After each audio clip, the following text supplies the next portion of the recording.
Hi friends, இப்போ விஜயோட அம்மா சோபா சந்திரசேகர் அவர்கள் கொடுத்த ஒரு இன்டர்வியூல செம்ம சுவாரஸ்யமான விஷயங்களை ஷேர் பண்ணியிருக்காங்க. அதுல விஜய் எனக்கு ஃபர்ஸ்ட் கிஃப்ட் கொடுத்தது சாரி தான். ஆனா அந்த நிகழ்வு நினைக்கும் போது எனக்கு செம்ம சிரிப்பா வரும்.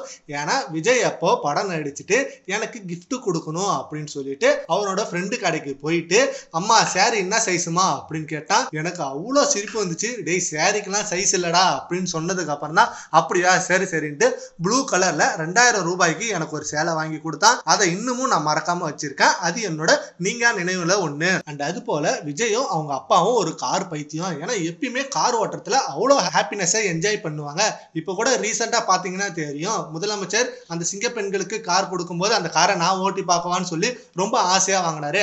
அதனால அவர் சின்ன வயசுல இருந்தே கார் ஓட்ட ரொம்ப பிடிக்கும் அப்படின்னு சொல்லியிருக்காங்க. அண்ட் இப்போ முதலமைச்சர் ஆனதுக்கு அப்புறம் நான் அவர்கிட்ட பேசுறப்ப என்னப்பா எப்படிப்பா இருக்கு அப்படின்னு, ரொம்ப கஷ்டமான வேலைமா முதலமைச்சர், ஆனா ரொம்ப கூலா இருக்காரு. அண்ட் அது மட்டும் இல்லாம ரெஸ்டே எடுக்காம வேலை பார்த்துட்டு இருக்கேப்பா, எப்படிப்பா போகுது அப்படின்னு கேட்டோம். அதுக்கு உடனே அவர் பண்ணணும்லமா அதான் பண்ணிட்டு இருக்கான் அப்படின்னு ரொம்ப கூலா சொன்னாரு.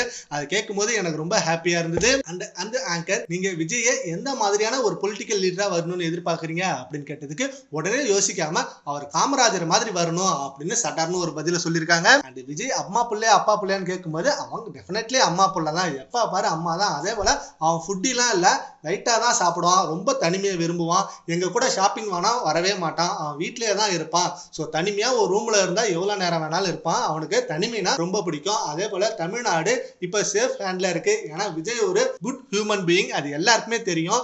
அதனாலே தமிழ்நாட்டுல ரொம்ப சேஃபா இருக்கலாம் அப்படின்னு ரொம்ப பெருமையா சொல்றாங்க. அண்ட் இதை பத்தி உங்க ஒப்பீனியன் நம்ம கமெண்ட் பாக்ஸ்ல கமெண்ட் பண்ணுங்க. Thank you friends.